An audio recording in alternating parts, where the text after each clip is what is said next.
नमस्कार। आपके अपने चैनल लंबे होम साइंस क्लासेस में आप सभी का स्वागत है। तो आज मैं आप लोगों के लिए मोस्ट इम्पोर्टेंट क्वेश्चन लेके आई हूँ और ये जो क्वेश्चन है वो आपके फूड एंड न्यूट्रिशन से रिलेटेड है, यानी भोजन एवं पोषक तत्व से संबंधित मैं आप लोगों के लिए बहुत ही महत्वपूर्ण प्रश्न लेके आई हूँ। तो आइए हम लोग देखते हैं हमारा पहला प्रश्न क्या है। तो आज का हमारा पहला प्रश्न है, कौन सा भोजन या भोजनों का संयोजन अच्छी गुणवत्ता का प्रोटीन उपलब्ध कराता है।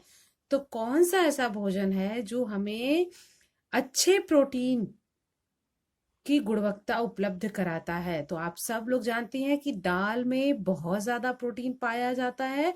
तो दाल और जो भूरा चावल होता है उसमें सबसे ज्यादा प्रोटीन पाया जाता है। भूरा चावल यानी जिस चावल को यानी धान को पहले उबालते हैं, उसके बाद उसको क्या करते हैं, जैसे यानी उसको कौरना होता है ना, आग में उसको पकाते हैं, उसके बाद उससे जो चावल प्राप्त होता है उसे भूरा चावल कहते हैं। और ये चावल हमारे स्वास्थ्य के लिए बहुत ही लाभदायक होता है। इससे किसी भी प्रकार की कोई हानि नहीं होती और ये चावल बहुत ही आसानी से यानी सुगमता से पच जाता है। और ये जो अच्छी गुणवत्ता वाले प्रोटीन होते हैं उसमें दाल के जितने भी प्रकार हैं, चाहे आपके अरहर हो, मूंग हो, चना हो, मसूर, इन सब में सबसे ज्यादा प्रोटीन पाया जाता है। तो दूसरा प्रश्न है, सार्वजनिक स्वास्थ्य पोषण चक्र में कितने चरण होते हैं। तो जो सार्वजनिक स्वास्थ्य पोषक चक्र होते हैं उसमें कुल 4 चरण होते हैं। तीसरा प्रश्न है, अपोषणीय पदार्थ जो भोज्य पदार्थों में उद्देश्यपूर्ण ढंग से मिलाए जाते हैं वो क्या कहलाते हैं? फूड एडिटिव पदार्थ। ये जो होते हैं भोज्य पदार्थ में उद्देश्यपूर्ण ढंग से मिलाए जाते हैं और भोजन की पौष्टिकता एवं गुणवत्ता में कमी के कारण है। उसमें से एक बहुत ही महत्वपूर्ण कारण है भोज्य पदार्थों में मिलावट। आजकल हर चीजों में मिलावट हो रही, ये आप सभी लोग जानती हैं। जितने भी हमारे आहार से संबंधित पदार्थ है उन सब में मिलावट होती है। प्रश्न जो है हमारा 4 वो है, वह भोजन जो एक पोषणीय दृष्टिकोण से पूर्णतः अपर्याप्त है वो क्या कहलाता है? स्पष्ट द्रव भोजन। ठीक है। इसके बाद 5वां प्रश्न है, शरीर में कार्य पर भोजन का अध्ययन के रूप में परिभाषित किया गया है। किसे परिभाषित किया गया? पोषण। इसी पोषण के अंतर्गत हमारा जो है वो क्या करते हैं, हमारे स्वास्थ्य से संबंधित उत्तम आहार है। इसके बाद नेक्स्ट क्वेश्चन है, पोषक तत्वों की अधिकांश अवशोषण होता है। तो पोषक तत्व की जो अधिकांश अवशोषण होता है वो शरीर के किस भाग में होता है? तो वो शरीर के छोटी आंत में होता है, यानी मुख और आमाशय के बाद भोजन जो होता है वो ग्रहणी में जाता है और भोजन जो होता है वो कायम के रूप में जब आमाशय से ग्रहणी में पहुंचता है तब ग्रहणी से अंशतः पचा हुआ जो पदार्थ होता है वो क्षुद्रांत में जाता है और जहां पर पोषक तत्वों का अधिकांश अवशोषण होता है। तो ये प्रश्न जो है आप लोग बिल्कुल अच्छे से समझ लीजिए कि जो पोषक तत्व की अधिकांश अवशोषण होता है वो कहाँ पर होता है? वो छोटी आंत में होता है।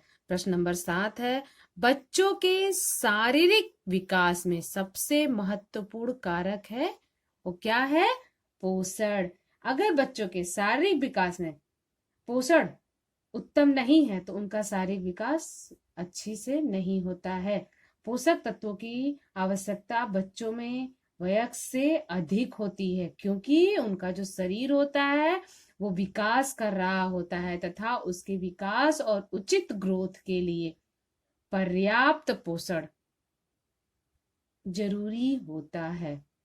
और अच्छे पोषक तत्व बच्चे को न सिर्फ पोषक देता है बल्कि उसके शरीर के विभिन्न प्रकार की बीमारियों से भी उसे बचाता है। तो बच्चों के शारीरिक विकास में पोषण जो तत्व होते हैं इनकी सबसे ज्यादा आवश्यकता होती है। प्रश्न नंबर 8 है, पोषण तत्वों का धारण अधिक होता है। तो ये कैसे अधिक होता है? उबालने से। यानी जब हम भोजन को उबाल कर पकाते हैं तो उसके जितने भी पोषक तत्व होते हैं वो नष्ट नहीं होते, यानी बहुत ही कम मात्रा में नष्ट होते हैं। तो इसलिए पोषक तत्वों का धारण जो होता है वो उबालने से अधिक प्राप्त होता है। 9वां प्रश्न है, पोषण क्या है? हमारा ये जो टॉपिक है आज का वो भोजन एवं पोषण है। तो पोषण क्या है? पोषण एक प्रक्रिया है। पोषण एक प्रक्रिया है जिसमें शरीर के सभी भाग सभी जैव कार्यों के लिए पदार्थ प्राप्त करता है और उनका उपयोग करता है। समझ में आया पोषण क्या है? पोषण एक प्रक्रिया है जिसके द्वारा शरीर के सभी भागों के सभी जैव कार्यों के लिए पदार्थ प्राप्त करता है और उनका उपयोग करता है। तो ये है कुछ आपके बहुत ही महत्वपूर्ण प्रश्न जो भोजन और पोषण से संबंधित है। नेक्स्ट क्वेश्चन हमारा है, किसी उत्पाद पर MRP से क्या अभिप्राय है? आप लोग देखते हैं ना, कोई भी उत्पाद खरीदते हैं, कोई भी वस्तु खरीदते हैं तो उसके डब्बे पे लिखा रहता है ना MRP। तो इसका मतलब होता है अधिकतम फुटकर मूल्य, यानी उसका जो मूल्य होता है वो MRP यानी उसका मूल्य अंकित होता है। और आज का आखिरी प्रश्न है, 5 खाद्य समूह पद्धति क्या है?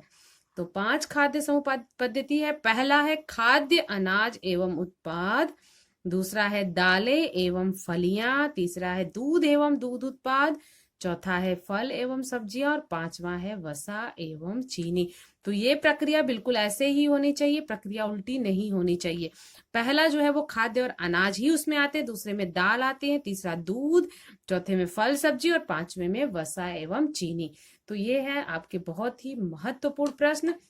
आप सभी इन प्रश्नों को नोट डाउन कर लीजिएगा और थोड़ा सा समय निकालकर, बहुत ज्यादा मैं नहीं कहूंगी, थोड़ा ही समय निकालकर आप लोग थोड़ा पढ़ लीजिए, क्योंकि मेरा जो लक्ष्य है, मैं चाहती हूँ जितनी भी बच्चियां होम साइंस ली हैं या होम साइंस से पढ़ रही हैं वो अपने आप को कभी कमजोर या कभी निराश ना समझे।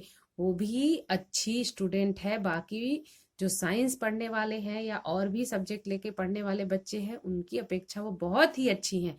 इसलिए आप कभी भी अपने मनोबल से ये मत सोचिएगा कि हम होम साइंस ले लिए, हम मैथ नहीं लिए या साइंस नहीं लिए या बायोलॉजी नहीं लिए तो हम एक कमजोर स्टूडेंट है। ऐसा कुछ नहीं है।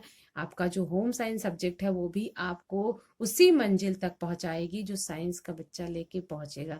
तो आप सभी लोग मन लगाकर पढ़िए और थोड़ा ही समय निकालकर वीडियो को देख लीजिए ताकि आपसे कोई भी प्रश्न ना छूट पाए और परीक्षा में आपके कोई भी प्रश्न अगर आता है तो आप उसे आसानी से कर लें। तो वीडियो को बिल्कुल केयरफुली और ध्यान से देखिए।